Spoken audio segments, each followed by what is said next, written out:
Vance, the team obviously has a lot of expectations on it, but when you look at some previews for UNC baseball, your name is slattered all over every one of them. I mean, how are you handling the individual expectations for yourself this season?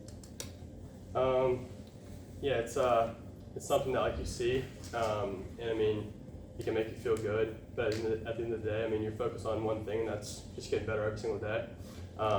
You're trying to go out there every single day during the year and just get a win for the team. So I just think, just focusing on the guys in the locker room, focusing, just like listening to the coaches, learning from them, everything's going to fall into place. Coach said he had a conversation with you about kind of staying humble through this process. What was that conversation like from your perspective? Yeah, just getting some of that press early on was, coach saying, keep your head on right, because, if you just get a big head, everything's it can all just tumble. So you're just trying to stay level-headed, stay with the process, and just keep going every single day. Teams pitch you differently as the season went on into March, as you went on your run, and what do you expect this coming season in that regard? Yeah, I guess kind of some of the same as near the end of the year, but we were talking about it, a lot recently, is just staying with your routine, having a routine, and just being present for that pitch. So, if you're able to do that, then you're ready for that pitch, and then you can adjust, just to whatever they throw you. Vance, Scott was saying that while you're pretty much the guy in center field with left and right, it's more of a nebulous situation with, just whoever's hot at the right moment. Do you feel comfortable with anyone and everyone that they could put in left and right field? Yeah, for sure. You have to have confidence in all your guys, and I think all those guys can get it done out there. So whoever they put out there, you're just going to trust in it, and those guys are going to get it done. When you were coming in here, Coach Forbes just made a joke. He said center field shortstop. What did he mean by that? Well, I came in as a shortstop, and the first day I think I threw a couple balls in the stands. So the next day he told me to grab a different glove and try a different position. So in high school you played shortstop? Yes, sir. All the way? Yes, sir. Never played outfield until last season? Kind of talking about that high school, a year and a half ago you're in high school, and fast forward to now and you're slapped on a bunch of preseason award watch lists and preseason All-Americas. How much of a personal adjustment has it been for you, whether, just being in your preparation to the game or your personal life? And has it come at you any kind of quick? I don't think preparation changes, regardless of the accolades you receive or not. You're still working hard every single day, and you still have one goal. Personal life, I don't really think in the baseball aspect that matters that much. But yeah, I'd just say, just keep your preparation the same, and work on the things you need to work on to get better that day. Coach mentioned the name Carter French, somebody it sounds like kind of walked on for you guys. What's your experience been like playing with him? What have you seen from him in the outfield?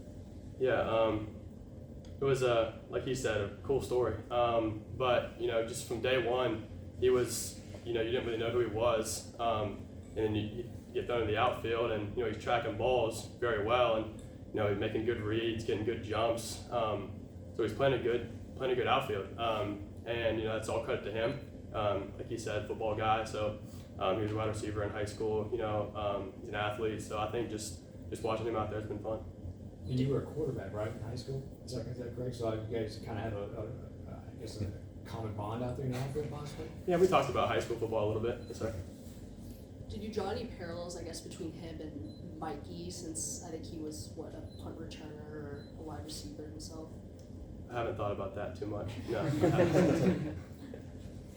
As far as the leadership aspect, last year you were a freshman, one of the best players on the team. How have you sort of stressed personally your leadership to the other guys? You got 19 new guys on the team. You've got some old heads in Mac and Tomas. For you personally as a leader on this team, what's that look like? Yeah, just another year of experience kind of brings that familiarity around, and you can help out the guys that are new, that were in my shoes last year, that kind of it's all new, it looks a little funny, so you just kind of like Max said, you want to try to lead any way you can, if that's vocal or if that's just leading by example. So you just try to focus on that some, and just try to be a role model for those guys. Scott was mentioning a lot of players who can play a lot of different positions. Colby can be second or shortstop. Johnny can be first or third. Does it feel like you have a roster where pretty much anyone can play, 8 possessions if they need to? Yeah, we definitely have a lot of depth, and that's a good thing. It makes everybody better because everybody is, like no one's kind of like stuck to one spot, and guys can get thrown to the outfield or the infield, and then the guys that are already there will, they have to raise them a level. So I think that's a big part, and that's a good thing that we have, is that depth. Do you ever Google MLB draft projections No. to see where you are? No. Never? No. Man, I'd be doing that. Yeah. No, I mean I don't think it's something that's far away, Yeah. and you have there's a lot of time in between that. Things can go a lot of different ways, so just kind of keep your head on straight, like he always says. Coach kind of talked about how during last summer when you were with the USA Baseball training camp, you're kind of battling a limbered up hamstring. I guess kind of what was that experience like with USA Baseball, and what was the recovery period like over that summer and trying to get healthy for football and now into the spring? Yeah, it was definitely a good experience. Playing with some of the best guys in the country, it's a good learning experience because you get to learn from all those guys, and you get the coaching, you get to be able to just see what all those guys do every single day, and then it was recovery. Yeah, the recovery of the hamstring. And then just was planning on going to the cave and being with those guys, and I was looking forward to that. But it took a little bit longer to get it better, and by the time that it was better, it was very late in July. So it just didn't work out that way. And when you were out there training in Cary, what were the conversations like with Elliot Avent? A lot of back and forth of NC State versus UNC. He was obviously siding with the Wolfpack, and I was the opposite. So just kind of going at each other's heads a little bit. And how excited are you for those rivalry matchups heading into this season? Super excited. You look forward to every game, but some games just seem bigger, and those are definitely some of the ones that do. Did you bring up the ACC championship game a few times? Just definitely we did a little bit. Had to let them know, who won and what happened in that game. As far as growing up in North Carolina, obviously Carolina baseball has been really good. The decision to come here, I think you said it was a no-brainer. Just looking at the school from growing up, what did you think as a child, as a young guy, as a young man growing up to now you're virtually the face of the baseball team? It's that transcript, that transition for you personally. Yeah, growing up, this is exactly where I wanted to be. I didn't go to any other college baseball games. If we had a free weekend, we were coming to the Bosch and watching these guys win. So I think it was from day one I wanted to be here, and it's a blessing that I am here now. When you think back to last year, you were just a freshman, so do you ever reflect on it and kind of just feel like you were going through the motions of playing a game? Like you had no expectations of what college baseball was really supposed to be like.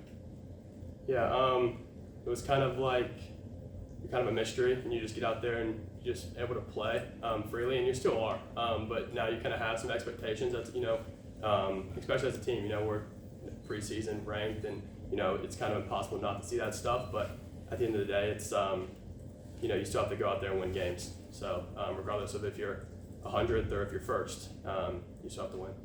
What do you think is the biggest thing you learned personally, maybe about yourself in this past 6 months, 7 months from when the season ended to now?